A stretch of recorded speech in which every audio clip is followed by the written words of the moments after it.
Alright, I'm working on my 2005 Mazda 3 here today, and I got a code for the map sensor, and I guess my car decided it wasn't getting enough attention, so we're going to go ahead and take a look at this. Okay, so we're here in the car. In case you didn't know, your tester connection's right here, and so we've got a PO106 for the manifold absolute pressure. So I'm going to go ahead and show you where that's located here. Okay, so if we're at the front of the car, we just kind of come to the center right here. You should have a connector like this with a red disconnect, and if you go below that, I've got a pink dot right there because it's difficult to see down in here, but that is your wire connector that's going in to that sensor.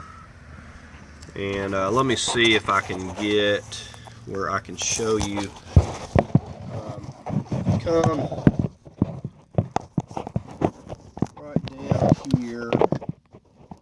I just can't really get into position. There's really not room there, but there is a T25 that is right underneath that, and it's just difficult to get into position to show you, because really when you're doing this, you're not going to be able to see. You kind of got a feel down in there. I mean, I can just barely see it from this side over here.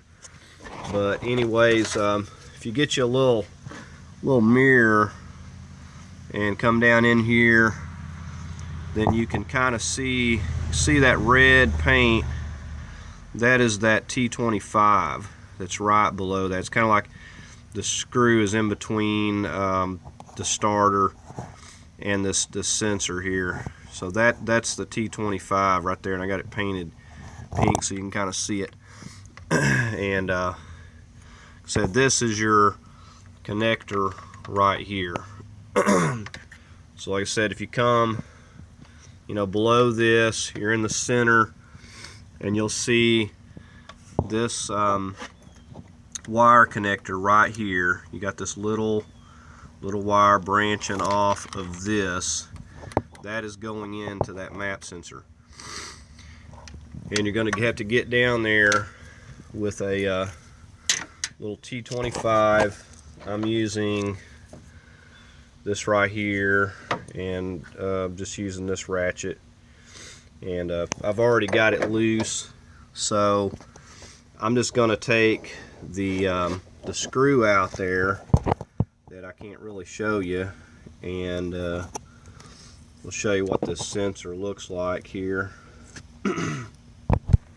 Okay, so there's that little screw that's holding it. It's got a Torx 25 head on it, and we're going to go ahead. I'm just going to pull this out without disconnecting it yet, and it'll pull right out through there, and it's just got a connector that you press down right there. You can press down with your thumb and just give it a tug, and it should come loose. I'm going to need both hands, but that is the sensor. It's got an O-ring, but that's your map sensor. And like I said, it's just easier to take the screw out and disconnect it after you get it pulled off there. These things just really stick because they've been setting. Well, I'm going to go ahead and get my other hand cleared up so I can pull that off of there. Okay, so I've got the old sensor off,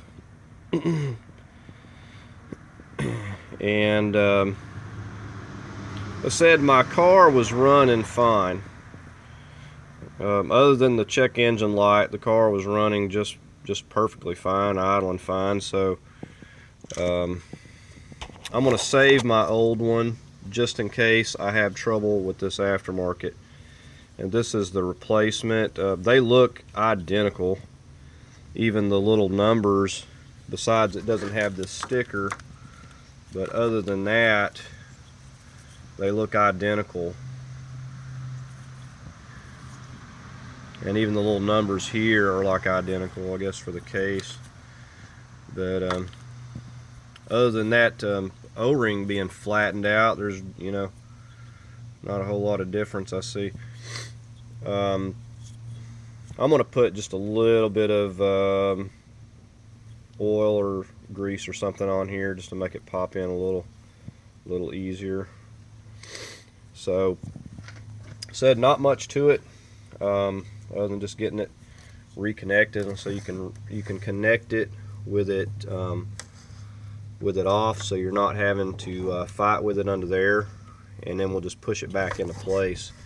I'm going to put a little bit of oil on here, and then I'm going to work on snapping that back on. Okay, so we're just sliding this on. Like I said, it just slides right in there. It'll only go one way, and just make sure that we get it snapped fully back into place.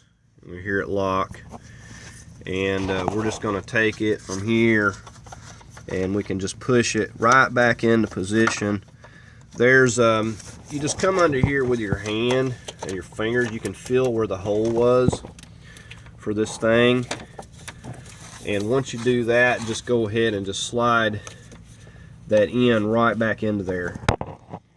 And that's the easiest way I found to do it, is just to get, you know, locate where the hole is there and just pop it right back into place.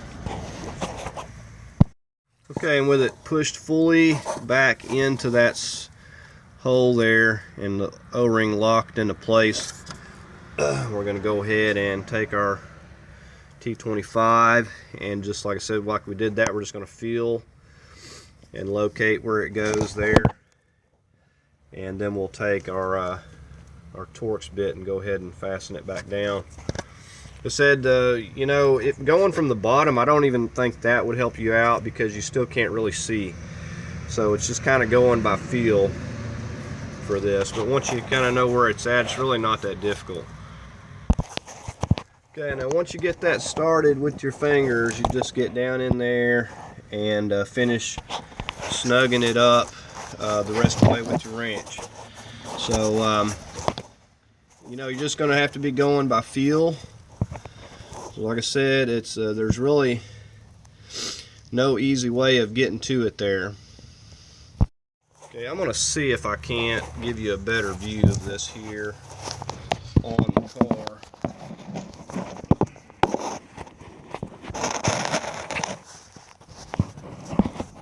Okay, you can see there's the mark on the connector, and there is that T25. So that's what it looks like, and that's why you see you have to just kind of go by feel. But it's not that difficult. You just feel down in there and you locate it. You just give it a little snug up, you know, once you got it tightened down. But there's just not a lot of room, and you can't see in there. But there it is anyway. Okay, so I'm just going in here now, and we're going to erase these codes out, and we will just follow up. Hopefully that's going to take care of it. So